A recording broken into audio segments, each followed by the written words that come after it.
The stars stretched endlessly outside the small survey ship as it moved slowly through the dark emptiness. For weeks the crew had been traveling in quiet space, searching for new planets that could give humans resources or hidden knowledge. Most days were uneventful, with only numbers and readings on screens to keep them busy. But on this day, something unusual appeared. Myra, the leader of the team, sat at her control panel when the signal first appeared. A sharp pulse of energy blinked across her display. She frowned and leaned closer, checking the numbers again. The signal was strange.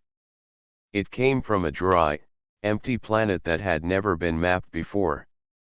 "Ravi, look at this," Myra called. Ravi, the engineer, moved quickly to her side. He scanned the data and raised his eyebrows. "That is no natural reading. Something is alive down there, or something is waiting." Tomasz, the pilot, overheard them from his seat. "We should not land. That world looks like a dead rock. Why waste time?" Leanne, the youngest member, spoke softly from the corner. "But what if it is important? What if it is something from the old times? We always hope to find things like this." Myra listened to them all but kept her eyes on the signal. It was steady, repeating like a heartbeat from under the planet's surface. She felt a strange pull in her chest, as if the signal was meant for them alone. "We are landing," she said firmly. The ship descended through the thin clouds of dust and touched down near a wide canyon. The planet was silent. No animals, no plants, not even wind strong enough to move the sand. The ground stretched endlessly in shades of red and brown. The canyon ahead was deep and dark, its walls shining faintly with strange silver marks. The crew stepped outside in their light suits. Every footstep crunched against the dry soil. Myra led them toward the canyon while Ravi carried the scanning tool. "There is energy below us," Ravi said, checking the readings. "Not natural. A machine, or many machines, buried under the rock." They reached the canyon wall and stopped. The stone was covered with carvings, not random lines but clear shapes made by hands long ago. Figures of tall beings with crowns, weapons, and flowing robes stood carved into the stone. At the center was a single large figure, taller than all the others, wearing a crown that glowed faintly in the sunlight. Leanne touched the carvings carefully. "This is history. Someone lived here once. Maybe a great leader." Tomasz shook his head. "Or maybe it is a warning. We should not be here." But Myra felt no fear. She traced the carving of the tall crowned figure with her hand. For a moment, the stone felt warm under her glove. "Let us move deeper," she said. They found a path leading down into the canyon. The walls around them seemed to close in, glowing faintly with silver dust that caught the light. The silence was heavy, broken only by the sound of their steps. At the bottom, hidden by shadow, they found a wide gate sealed by a door made of silver like metal. It was smooth and shining, untouched by time. Strange symbols glowed on its surface, forming a circle with the image of the crown in the middle. Ravi placed his hand on the door but nothing happened. He stepped back. "Locked. No human tool can open this." Myra moved forward. She felt the pull again, stronger now. Without speaking, she touched her palm against the crown symbol. At once, the metal lit up, silver lines racing across its surface. The ground trembled softly. With a deep sound, the doors began to slide open. The crew stared in shock. "How is that possible?" Tomasz whispered. "It opened for her." Inside, a dim light glowed from long corridors that stretched into the earth. The air smelled old but carried a strange sweetness. The walls inside were not rough stone but smooth and polished, as if shaped by careful hands. "This is not a tomb," Ravi said slowly. "It feels like a machine." Myra looked into the endless corridor ahead. She felt a mixture of wonder and responsibility. Something deep within the planet had been waiting for them, or perhaps only for her. She turned to her crew. "We go forward. Whatever lies inside will tell us why this place was hidden." The others exchanged uneasy glances but followed. Step by step, the team walked into the ancient structure, leaving the desert sun behind. The gate closed silently behind them, sealing them inside the forgotten place. None of them spoke, but all of them felt the same truth. This was no ordinary ruin. This was the beginning of something greater, something that might change not only their lives but also the fate of humanity itself. The air inside the strange doorway was cool and heavy, as if it had not been touched for countless ages. The silver walls gave off a faint glow that guided their steps, though no lamp or flame burned. The crew walked slowly, their footsteps echoing in the silent corridors. Every sound seemed too loud, every breath too sharp. Myra led the way, her hand brushing lightly against the wall. The surface was smooth and warm, like a living thing. She felt the same strange pull as before, a quiet voice in her heart that urged her forward. "This place is alive," she whispered. Ravi walked beside her, holding the scanner close. Numbers shifted quickly across the screen. "Energy everywhere," he said. "It flows like blood through veins. Not natural. This whole structure is a machine." Behind them, Tomash frowned. "A tomb that lives? That is madness. We should turn back before we are trapped." But Lian's eyes shone with wonder. "No, we must continue. Look at these walls. They are not just decoration. They tell a story." The young explorer pointed to symbols carved along the corridor. The symbols showed scenes of tall beings with silver crowns. They stood among stars, guiding ships and armies.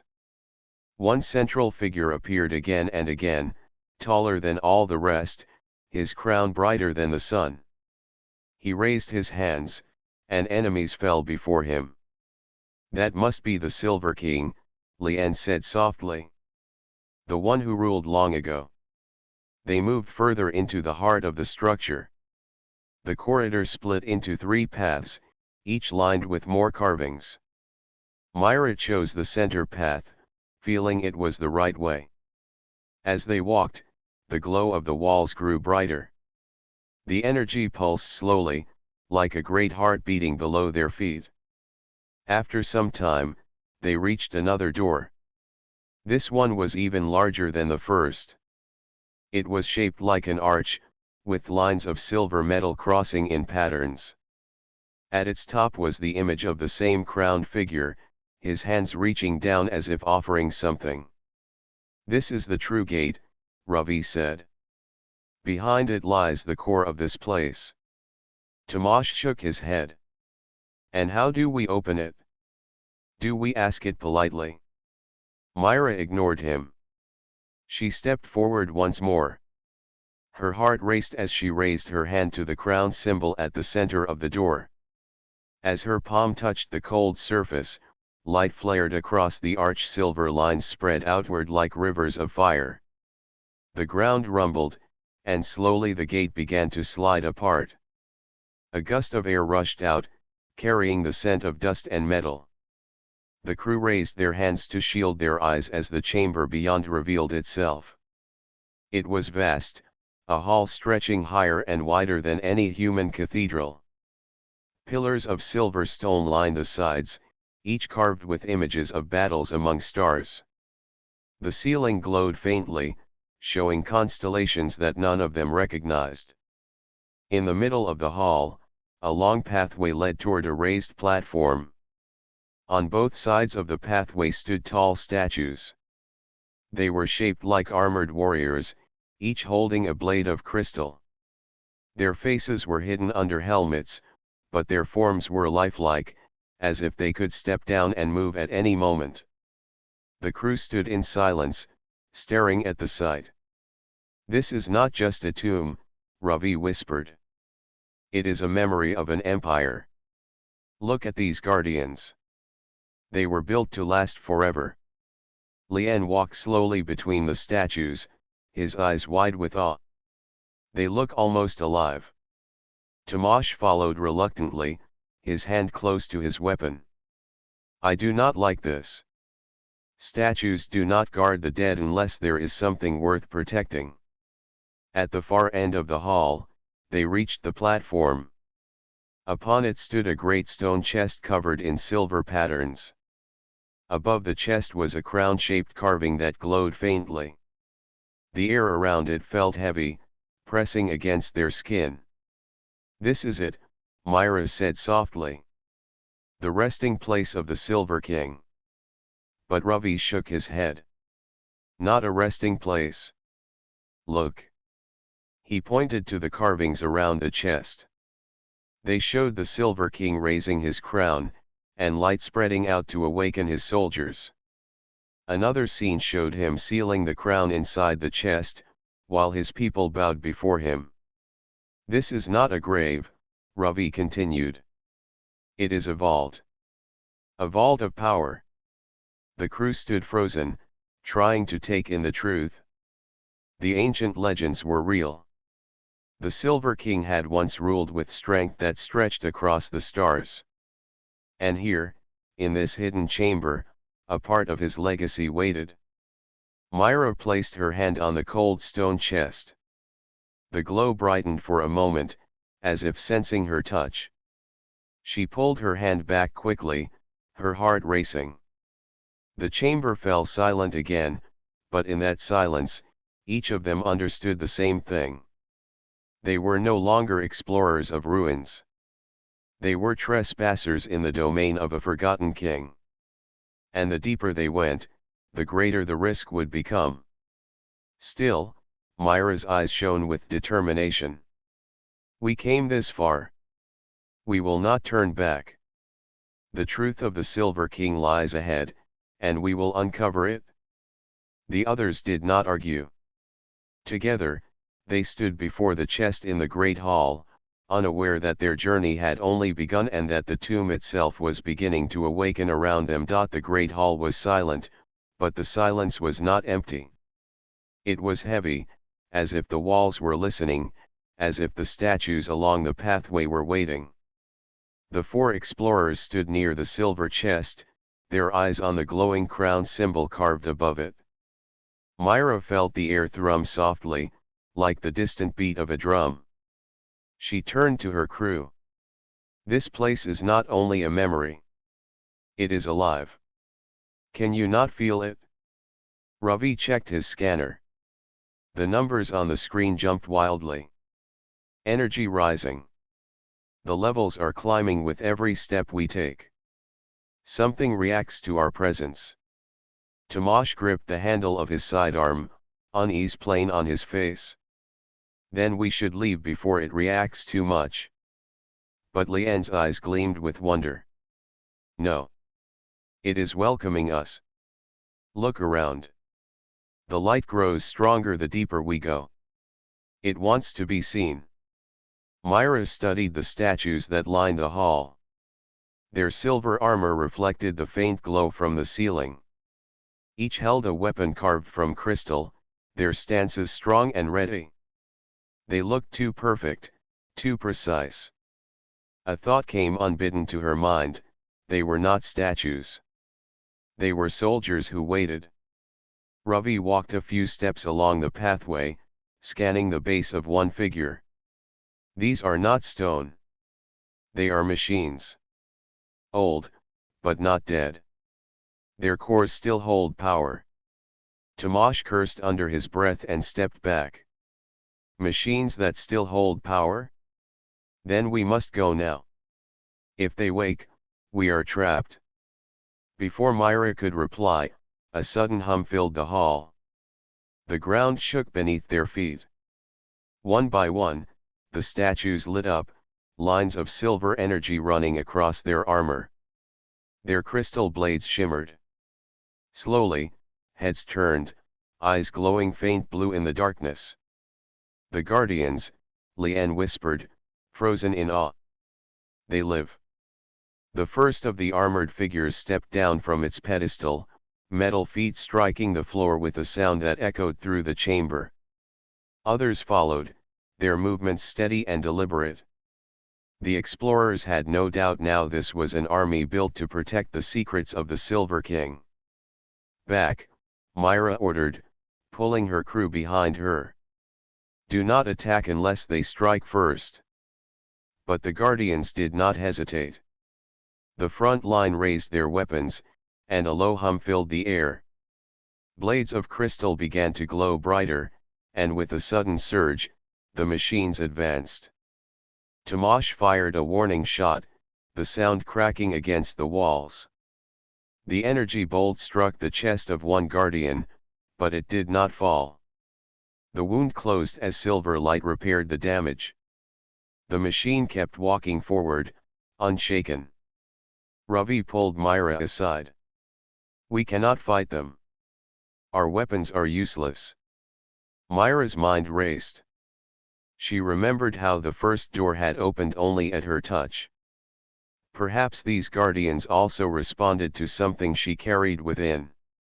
She stepped forward, raising her hands. "Wait," she called, her voice steady though her heart pounded. "We are not enemies. We are seekers of truth. Let us pass." The Guardians paused for a moment, their glowing eyes fixed on her.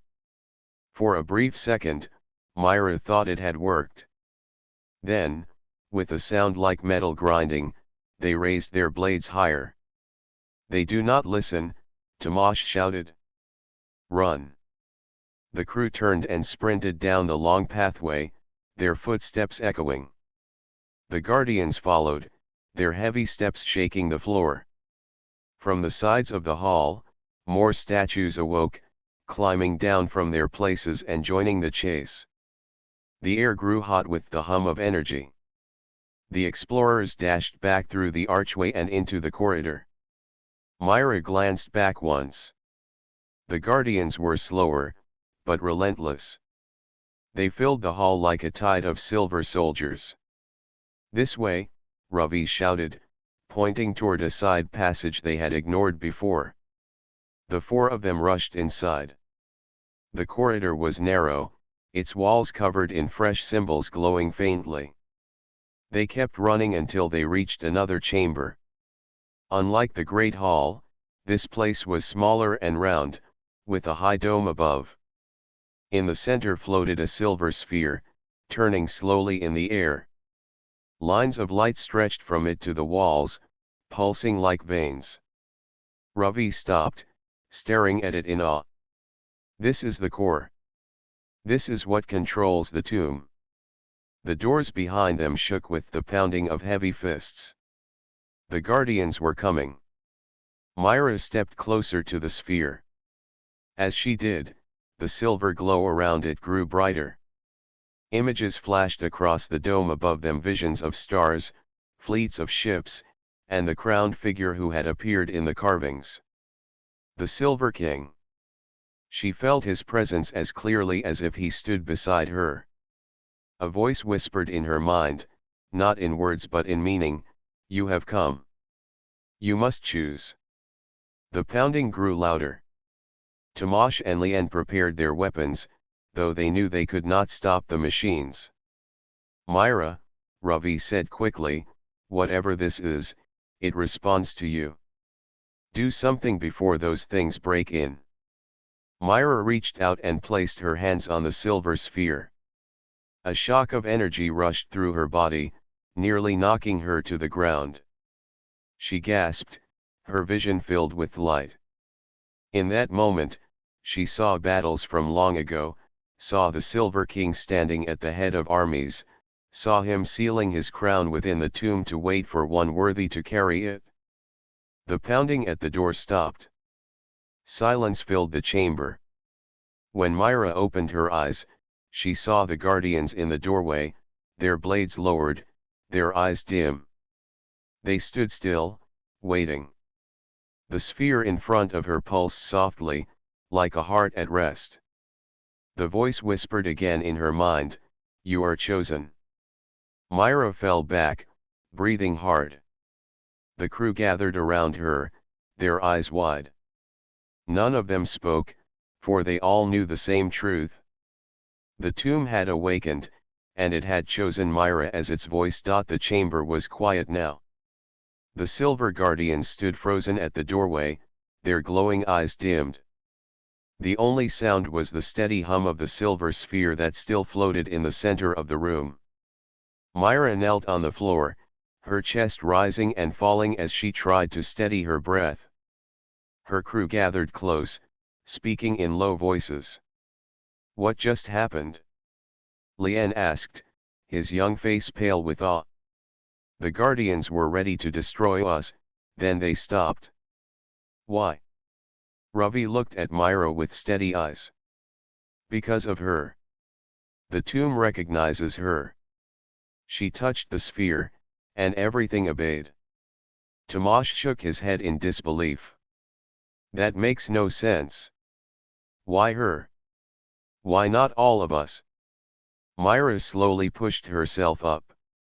Her hands still tingled with the energy of the sphere. She looked at the guardians in the doorway. They did not move. They were waiting, as if ready to follow her command. "I saw something," she said softly. "When I touched the sphere, I saw visions. Armies of stars. Ships that shone like fire. And a king wearing a crown of silver light. He fought against an endless swarm of machines. I think this place is his legacy." Lian's eyes grew wide. The Silver King. The old stories spoke of him, but most thought he was only a myth. Ravi shook his head slowly. "He was real. And his tomb is not just a grave. It is a memory and a weapon." Myra's gaze turned back to the sphere. The images still swirled faintly on its surface. She stepped closer, and the sphere responded, opening lines of light across the floor. A path appeared, leading to another door at the far side of the chamber. Without speaking, she began to follow the light. Her crew hesitated, but they knew there was no turning back. Together, they crossed into the next passage. The corridor beyond was narrow and long, its walls covered with carvings that glowed faint silver. These carvings were different from the earlier ones. They did not show battles or armies. Instead, they showed the Silver King alone. He wore the shining crown, but his face was tired. His shoulders bent under its weight. One carving showed him sealing the crown inside a chest. Another showed him walking into a chamber with no followers, his head bowed. "It was a sacrifice," Ravi said quietly. "He gave up everything. His crown, his army, his throne. He sealed himself here so the swarm would not find his power." They reached the end of the corridor, where a new chamber opened before them. This one was smaller, but its beauty made them stop in silence. The floor was polished like a mirror. The walls shone with silver veins that pulsed gently. And in the center of the room, floating above a tall pedestal, was the crown itself. It was unlike anything they had ever seen. Made of crystal and silver, it glimmered with a light that shifted like water. Tiny sparks of stars seemed trapped inside it, as though the whole universe lived within its shape. "The crown of the Silver King," Lian whispered. His voice trembled with awe. Myra stepped forward slowly. The crown turned gently in the air, as if watching her. She felt its pull in her chest, stronger than ever before. It was not only an object of power. It was alive, filled with the memories of the king who had worn it. Ravi scanned the crown quickly. It holds energy beyond measure. This is not just a symbol. It is a core of knowledge and control. Whoever wears it could command this entire tomb and its fleet. Tomasz clenched his fists. Then we must destroy it. No one should have that much power. Lian shook his head. Destroying it would be destroying history. And maybe our only chance to survive what waits beyond these stars. Myra raised her hand but did not touch the crown. Instead, she let her voice fill the chamber. When I touched the sphere, I felt his memories. He gave up his crown because the burden was too heavy. He left it here, waiting for someone else to rise. The question is not whether it should exist. The question is if we are ready to carry it. The crown glowed brighter, as if answering her words. Images burst into Myra's mind. She saw the Silver King standing on a battlefield, his crown shining like a sun. She saw alien armies rallying behind him, not because of fear, but because of hope. She felt his strength, his sorrow, his endless struggle to keep life safe against the swarm. Tears filled her eyes. She could feel the weight of his duty pressing against her own heart. She pulled her hand back quickly, gasping. "What did you see?" Ravi asked. "I saw him," Myra whispered. "Not only his power, but his pain. This crown is more than a weapon. It carries his soul, his memory. To wear it is to become him. To carry his burden." The chamber grew silent. None of them spoke for a long moment. The crown continued to glow, turning slowly in the air, patient and eternal. Tomasz finally broke the silence. "Then we leave it? Let it sleep here forever." But Lian shook his head. "The swarm still exists. We saw its shadows in the old maps. If it returns, humanity cannot stand against it alone. We need the Silver King again. We need her." He looked at Myra with quiet certainty. Myra closed her eyes. She could still feel the crown's pull. It was waiting for her. It had chosen her. But she also knew what it meant. To accept it would be to accept a destiny far greater than her own life. She opened her eyes and looked at her crew. "The crown will not be touched yet. We need to understand more before any choice is made. But one truth is clear. This tomb is no longer silent. It has awakened, and it has chosen us." The guardians outside stirred faintly, as if agreeing with her words. And in the heart of the chamber, the crown of the Silver King continued to shine, a memory of the past and a promise for the future. The crown floated in the silent chamber, glowing softly as if it breathed with life. Myra and her crew stood around it, each lost in their own thoughts. The weight of what they had discovered pressed down on them like a heavy stone. The tomb was no longer just a mystery. It was a living memory of a king who had once saved countless worlds. Myra turned away from the crown, her voice steady. "We cannot decide here. First, we must understand if the danger still exists. If the swarm is gone, the crown may remain here. If not, we may have no choice." Ravi nodded. "I will check the scans. The tomb has sensors that stretch beyond this planet. Perhaps they still work."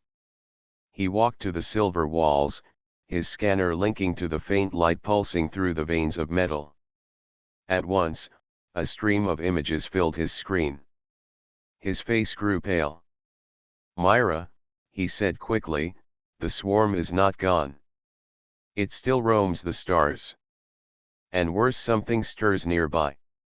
A fleet of them is moving toward this system." The words fell like stones in the chamber. Tomasz stepped back in alarm. You mean those machines, the ones the Silver King fought? They are coming here. Ravi nodded grimly. Yes. They are old, but still strong. Perhaps they sensed the tomb's awakening. Perhaps they never stopped hunting. Lian's voice trembled. Then they will destroy us. And if they find this tomb, they will destroy everything the Silver King left behind. Myra's gaze turned back to the crown. Its glow seemed brighter now, as if it too sensed the danger. She remembered the visions of endless battles, of the king standing against the swarm. His fight was not finished. We cannot run, she said firmly. If we flee, the swarm will follow. They will find human colonies. They will not stop. Tomasz clenched his fists. So what do we do? We cannot fight them with one small ship. Ravi's eyes lit with a sudden idea. The tomb holds more than memories. It holds weapons, fleets, machines left sleeping for ages. The crown is the key. Whoever wears it can command them. Myra looked at him sharply. You mean I must wear it? Ravi hesitated. Yes. It was made for a leader. And it responds to you alone. Silence fell again. Myra felt her heart beat faster. She had feared this truth since the first moment she touched the sphere. The crown had chosen her, but with it came a burden she was not sure she could bear. Tomasz shook his head. No. We cannot allow it. The king himself gave it up because it was too heavy. If Myra takes it, she will be lost. The crown will consume her. But Lian stepped forward, his voice steady despite his youth. And if she does not take it, the swarm will consume us all. We cannot fight them with only our hands. Humanity needs this power. Myra stood in silence, torn between fear and duty. She looked again at the crown. It seemed to watch her, waiting with endless patience. Before she could speak, the chamber shook violently. Dust rained down from the ceiling. The silver veins in the walls pulsed wildly. A low hum echoed through the halls. They are here, Ravi said. His voice was tight. The swarm has reached orbit. The crew rushed out of the crown chamber, moving back through the corridors. When they reached the outer hall, the guardians were already active. Their crystal blades glowed bright, their eyes burning with silver light. But this time, they did not move against the crew. Instead, they marched toward the surface, ready for battle. The explorers followed quickly, reaching the first gate. Through cracks in the canyon roof, they saw the sky above the desert world. Dark shapes filled it, ships of the swarm, sharp and cold, like blades cutting through the stars. They are circling, Tomasz muttered. Waiting to strike. Myra felt the weight of the moment. She turned to her crew. We have two choices. Run and hide, or stand and fight. But if we run, humanity's future may be lost. If we fight, we may fall, but at least we will stand for something. Ravi placed a hand on her shoulder. You are right. The tomb chose you for this. The Silver King's battle is not finished, but perhaps through you it can be. Lian nodded. I believe in you, Myra. Even Tomasz, though his face was full of fear, lowered his gaze and gave a short nod. If you take the crown, we will stand with you. Myra closed her eyes for a long moment. She saw again the visions of the Silver King, his crown shining, his armies rising behind him. She felt his strength, his sorrow, his endless burden. When she opened her eyes, her decision was made. We return to the crown chamber, she said. If the swarm comes, we will meet them not as explorers, but as heirs of the Silver King. The guardians parted to let them pass, their glowing eyes watching with silent approval. Deep within the tomb, the crown of memory waited, shining brighter with every step they took toward it. Outside, in the dark sky, the swarm gathered like a storm. Their ships spread across the stars, preparing to descend. The battle for the tomb, for humanity, and for the future was about to begin. The desert sky was dark with the approaching swarm. Ships, sharp and black, filled the orbit above the planet. They moved like a storm, silent but deadly, waiting to strike. The explorers stood at the edge of the canyon, watching as the dark shapes filled the horizon. Myra, wearing the crown of the Silver King, felt a pulse of energy through her mind. The tomb's mechanisms and guardians responded to her thoughts. She could feel every machine, every ship, and every weapon inside the tomb waiting for her command. Her vision stretched beyond the planet, showing the positions of the enemy fleet and the paths they could take. "We are ready," she said calmly, her voice carrying authority. "The tomb and its armies will fight with us. We will not run." Ravi and Lian worked quickly at the control panels inside the tomb. Lights blinked across the walls as hidden weapons and ships began to rise from their chambers. The Silver Guardians moved in perfect formation, their crystal blades ready, their eyes glowing steady. Even Tamash, though nervous, felt a surge of courage. He could see the change in Myra and knew the crown had chosen her for a reason. Myra raised her hand. The crown pulsed brightly. From deep within the tomb, a fleet of ancient ships slowly lifted into the sky. Their silver hulls reflected the light of the twin suns, their engines glowing faintly with power that had waited for centuries. The swarm above them moved closer, unaware of the force awakening below. "Form ranks," Myra ordered. "We will strike together." The ancient ships aligned in formation, their energy shields humming softly. The guardians marched to the landing platforms, their crystal blades held high. Myra felt the memories of the Silver King guiding her. She knew how to fight, how to lead, and how to protect those who could not fight for themselves. The swarm descended, their dark ships cutting through the sky. Energy beams flashed from their hulls as they opened fire. Myra raised her hand, and the tomb's defenses responded. Silver energy shields flared to life, protecting the canyon and the ancient fleet. The guardians moved forward, their blades slicing through the enemy drones that tried to land on the planet. Ravi shouted as he directed the tomb's weapons. "Target the swarm ships. Focus fire on their command vessels." The ancient fleet moved with precision, their weapons firing in perfect synchronization. The swarm faltered as their ships were struck by powerful beams of energy. Some exploded in bursts of fire, while others were disabled and fell into the desert below. Myra focused on the crown, feeling the Silver King's guidance flow through her. She could see every move, anticipate every attack. The ancient fleet responded instantly, maneuvering through the enemy ships with grace and speed. Her crew followed her commands without hesitation, their trust in her absolute. The swarm regrouped, sending wave after wave of ships toward the planet. But each wave met the same fate.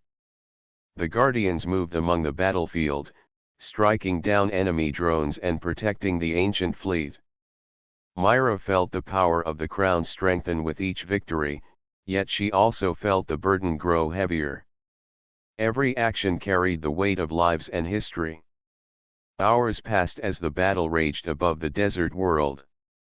The swarm's numbers dwindled, and their attacks became weaker.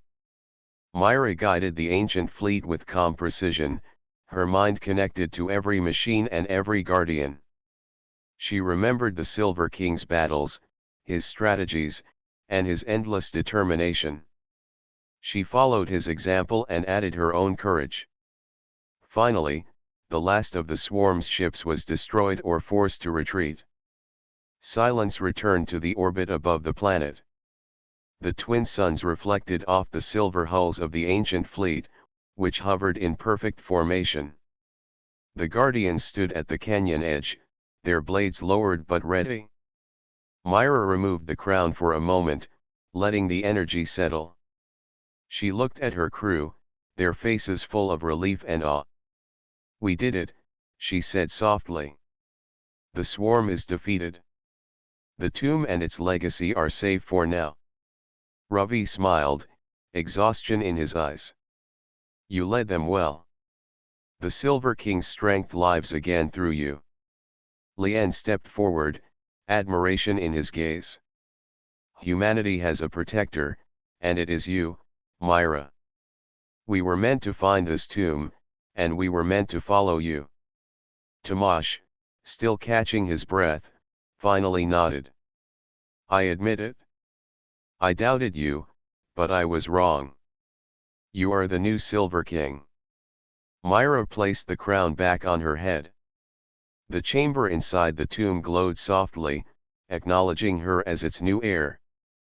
She knew the burden she carried was immense, but she also knew that humanity now had hope. The tomb, its guardians, and its fleet would always be ready as long as she led them. The desert was quiet once more. The twin suns shone down on the canyon and the awakened tomb. Myra and her crew stood together, looking toward the horizon. They had faced a storm from the stars and had risen victorious. The Silver King's memory had lived for centuries, waiting for the right moment. Now, through Myra, that legacy continued. Humanity had faced a great threat and had risen to meet it. The crown of memory was not just a symbol of the past, it was a promise for the future. Myra looked up at the sky, feeling the weight of the crown and the hope it carried. She knew the battles ahead would be many, but she also knew that with courage, wisdom, and unity, humanity could rise stronger than ever. The tomb was silent again, but not asleep. Its new guardian had awakened, and the Silver King's legacy would guide the living through the darkness of space. Humanity had found a protector, a leader, and a hero. The future was theirs to shape, and they would rise.